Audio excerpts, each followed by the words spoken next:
Welcome to my next adventure here on the Nomad Cath channel. This time we're going hiking in Warburton for 4 days. We started by going to the Blue Lotus water garden because the friend that I'm with this time around, okay, I'm actually going to bring you on camera here. Yes, this is Chris. And we are both very into plants. So we were like, yes, we have to go to this water garden, which is just before getting into Warburton.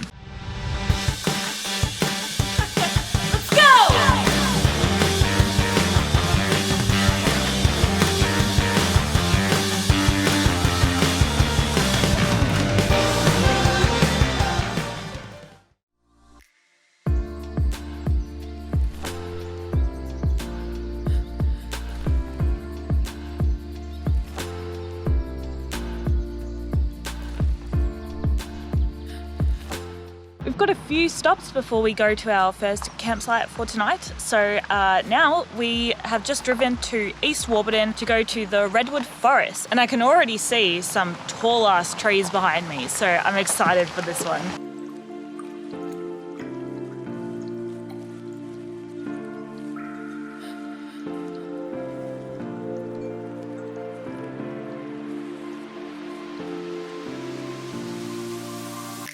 It is time for the parts that we're going to see of Mount Donna Buang.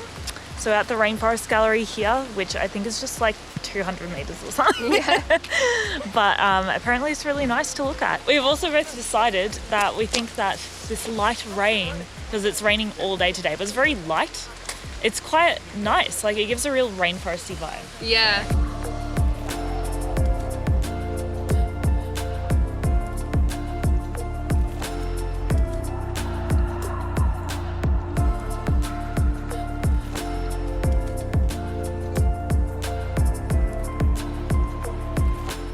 We just did a 3 kilometre, I think, return hike to the summit lookout for Mount Donna Buang. We couldn't really see much. We just saw a lot of fog and some like vague tree outlines, so it was a little underwhelming. We had lunch in Warburton and now we're doing our last little hike for today before we go to our campsite for the first time.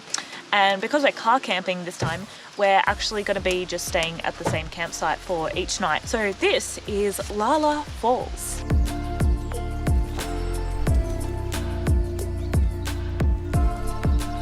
We just got into our campsite. When we first got here into the car park, we were like, wait, is there a campsite here? This kind of looks like just a big nothing. And we had to walk like 300 meters or something past the sign that said like walkers only to actually find where the campsite is supposed to be. There's a nice little picnic bench along here.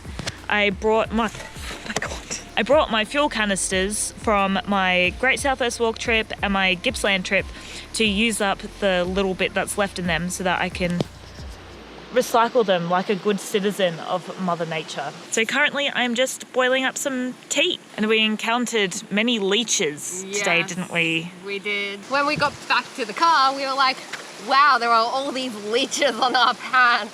Yeah, we only noticed them when we got back to the car as well, so. Thankfully we were wearing long pants, so they didn't bite us then. Yes, I did a quick Google of the area and it was like, there are leeches everywhere. But I also thought that there would be leeches on the Great Southwest Walk, and then there were none. So I was like, oh, there probably won't be any. But there were like 10 on me and like 5 on Chris. Yeah. And then I got into my tent, I took off my waterproof pants to get changed into my thermals, and I had like a little bit of skin that was exposed between my sock and my leggings, and there was this fat leech that had been sucking on my blood, and I was like, oh no, I missed one. So I flicked it off and I started bleeding, and it was bleeding for like 15 to 20 minutes. Had my first leech experience on this trip. This is also my first leech experience. Yes, thanks, Kath. It is the morning of day 2, and we are starting the Richards Curves or Richards Tramway walk. Oh my god, big spider. So many spiders here. Last night I got very spooked because I heard about 4 trees fall very loudly over the course of, I think it was like an hour and a half. I think so, yeah. And then I was like, oh no, there are lots of trees around our campsite. So I spent like the next couple of hours staying up and like just Googling how to tell if a tree is going to fall and like walking around the campsite with my torch trying to figure out which trees might fall and if we're safe. Yeah, it ended up being okay.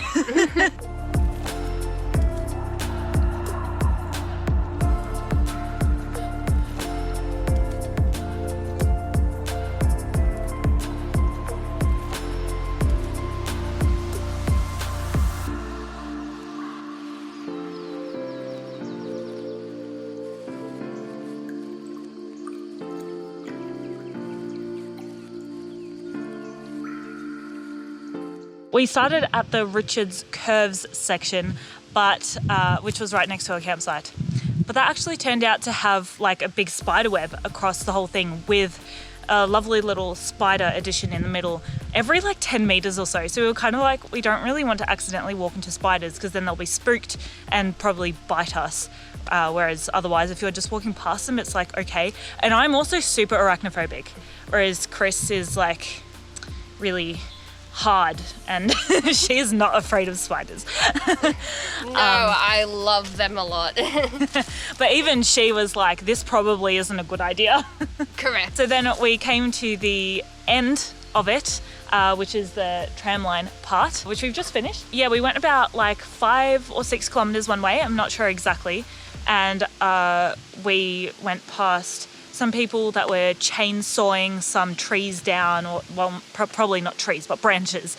And we had to like wave to get their attention and get them to like stop so we could walk fast. Yeah, and then we came to another bit where there were lots of spider webs again because it had narrowed. But here it's quite wide for the start of it. So that's why we were able to do this bit. Just before the point where we turned around, we decided to stop and have a little bit of like a snack because there was a nice log that we thought we could sit on, and after just a few minutes of eating, the snake just started slithering out and coming straight towards us. And we were like, well, let's just pick up and run away from here. We walked a bit less than we wanted to, but we got to experience this very wild track, actually. There's so much like branches and leaves and ferns and everything underfoot, and our legs kept like getting caught in things. So we would have to walk quite slowly on some bits, and there were like trees that had fallen over, maybe some of the trees that we heard last night that really spooked me.